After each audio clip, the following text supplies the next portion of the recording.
அடிக்கிற வெங்காயம்.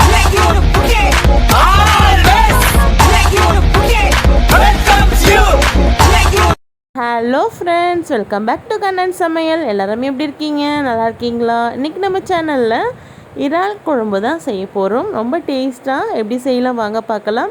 அதுக்காக புளி ஒரு நெல்லிக்காய் அளவுக்கு எடுத்து வச்சுருக்கேங்க. குழம்புக்கு தேவையான அளவுக்கு இறால் நான் எடுத்து வச்சுருக்கேன்.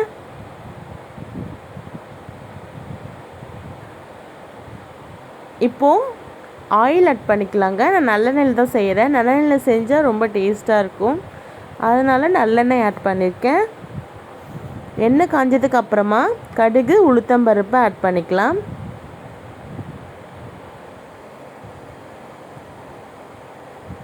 கடுகு உளுத்தம்பருப்பு ஆட் பண்ணியாச்சு.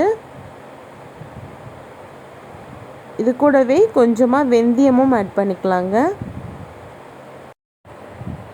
கடுகும் வெந்தயமும் நல்லா பொரியட்டும். பொரிஞ்சதுக்கப்புறமா தான் நம்ம வெங்காயம் கருவேப்பிலையெல்லாம் ஆட் பண்ணிக்க போகிறோம். பாருங்கள், நல்லா பொரிஞ்சு வந்துடுச்சு. இப்போ நம்ம கருவேப்பிலை ஆட் பண்ணிக்கலாம். ஒரு வெங்காயம் அரிஞ்சு வச்சுருக்கேன், அதையும் ஆட் பண்ணிக்கிறேன். நல்லா வதக்கி எடுத்துக்கலாங்க. இது வெறும் இறா மட்டும் போட்டு நான் குழம்பு வைக்க போகிறதில்ல. இது கூடவே கொஞ்சம் வெஜிடபிளும் ஆட் பண்ணிக்க போகிறேன். ஸ்கிப் பண்ணாமல் ஃபுல்லாக பாருங்கள். இப்போது தக்காளியும் எடுத்து வச்சுருக்கேங்க, அதையும் ஆட் பண்ணிக்கிறேன்.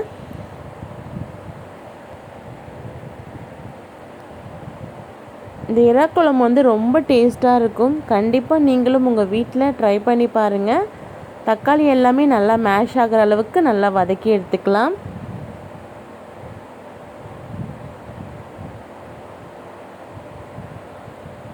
தக்காளி வெங்காயம் எல்லாமே ஓரளவுக்கு நல்லா மேஷ் ஆகி வந்திருக்கு. இப்போ நம்ம எடுத்து வச்சுருக்க எறாவை ஆட் பண்ணிக்கலாங்க. எறா நல்லா வாஷ் பண்ணி எடுத்து வச்சுருக்கேன், அதையும் ஆட் பண்ணிக்கிறேன். எறா போட்டதுமே நல்லா சுண்டி வந்துடும். ஆட் பண்ணிவிட்டு இதையும் நல்லா வதக்கி எடுத்துக்கலாம். இந்த இறால் இருக்க தண்ணி எல்லாமே நல்லா சுண்டுற அளவுக்கு நம்ம நல்லா வதக்கி எடுத்துக்கலாம்.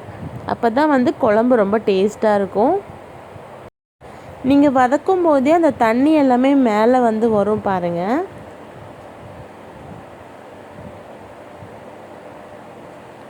பாருங்கள், எறா எல்லாமே நல்லா ரவுண்டாக ஆகிடுச்சு. அந்த தண்ணி எல்லாமே வந்திருக்கு. இது எல்லாமே இறாலோட தண்ணி. அந்த தண்ணி எல்லாமே சுண்டுற அளவுக்கு நம்ம நல்லா வதக்கி எடுத்துக்கணுங்க.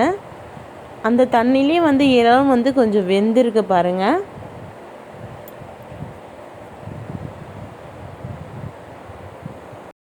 தண்ணி எல்லாமே நல்லா சுண்டிடுச்சு பாருங்கள், தண்ணி எதுவுமே இல்லை.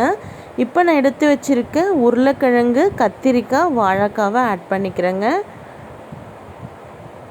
இதெல்லாம் போட்டு செய்யும்போது குழம்பு ரொம்ப டேஸ்ட்டாக ரொம்ப சுவையாக இருக்கும். இதில் இருக்க வெஜிடபிள் கூட ரொம்ப சூப்பராக இருக்கும். கண்டிப்பாக இதே போல் ட்ரை பண்ணி பாருங்கள் எறா வாங்கினீங்கன்னா. இப்போ நான் எடுத்து வச்சுருக்க வெஜிடபிள் எல்லாமே ஆட் பண்ணியாச்சு. இது நல்லா மிக்ஸ் பண்ணி விட்டுக்கலாம்.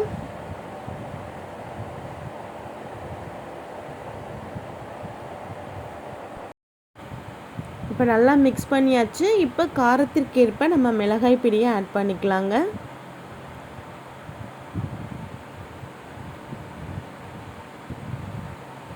கால் ஸ்பூன் அளவுக்கு மஞ்சத்தூளையும் ஆட் பண்ணிக்கலாம். அவ்வளோதான், இதை நல்லா மிக்ஸ் பண்ணி விட்டுக்கலாங்க.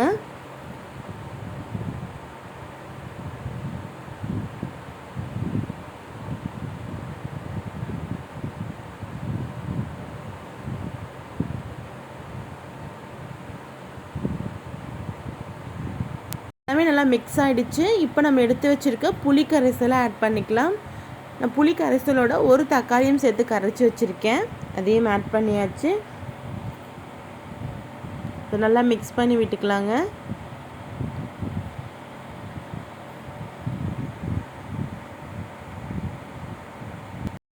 தேவையான அளவுக்கு நம்ம உப்பையும் ஆட் பண்ணிக்கலாம். உப்பு ஆட் பண்ணிவிட்டு ஒரு வாட்டி மிக்ஸ் பண்ணி விட்டுக்கலாங்க.